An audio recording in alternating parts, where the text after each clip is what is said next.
Hello guess, നമുക്കൊന്ന് പുറത്ത് പോകാനൊരു plan ഇട്ടിട്ടുണ്ടായിരുന്നേ. ഇക്രമോനൊന്ന് ഡോക്ടറെ കാണിക്കേണ്ട കാര്യമുണ്ട്. അപ്പോൾ രാവിലെ അവൻ സ്കൂളിൽ പോയിട്ടുണ്ട്. നമുക്ക് പോകുന്ന വഴിക്ക് അവനെ പിക്ക് ചെയ്തിട്ട് വേണം ഹോസ്പിറ്റലിലേക്ക് പോകാൻ. പിന്നെ ഏട്ടൻ ഇന്ന് ഒരു കുഴിമന്തി ഓർഡർ ചെയ്തായിരുന്നു. കുറച്ച് നാളായി ആളുടെ പിന്നാലെ നടന്നു പറയുന്നത്. ആ ഒരു സന്തോഷത്തിൽ എൻ്റെ രീതിക്ക് ഞാൻ നന്നായിട്ട് ഒരുങ്ങുന്നുണ്ട്. ഒന്നുമില്ല, കുറച്ച് മോയ്സ്ചറൈസർ, ഒരു ഇത്തിരി സൺസ്ക്രീന്, വെയിലൊക്കെ അല്ലേ.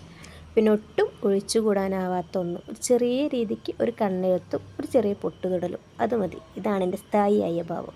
അതിനിടയ്ക്ക് ഏട്ടൻ വന്ന് കയറിയിട്ട്, നീയുടെ എന്ത് തേങ്ങയടി കാണിക്കുന്നതെന്ന് ഒരുങ്ങാന്ന് പറഞ്ഞിട്ട് കയറിയതാണ് റൂമിലേക്ക്. പിന്നെ വല്ലാതെ ഏട്ടനെ ദേഷ്യം പിടിപ്പിച്ചില്ല. വേഗം തന്നെ ഞങ്ങൾ ഇറങ്ങി. വരുന്ന വഴിക്ക് ദൈക്രമോനും കൂട്ടി ഞങ്ങൾ എടപ്പാൾ നെഹ്ദിയിലാണ് കേട്ടോ മന്തി കഴിക്കാൻ വേണ്ടി പോയത്. ഒരു 15 മിനിറ്റ് ഞങ്ങളവിടെ ഇരുത്തി. സീറ്റ് ഒട്ടും ഉണ്ടായിരുന്നില്ല.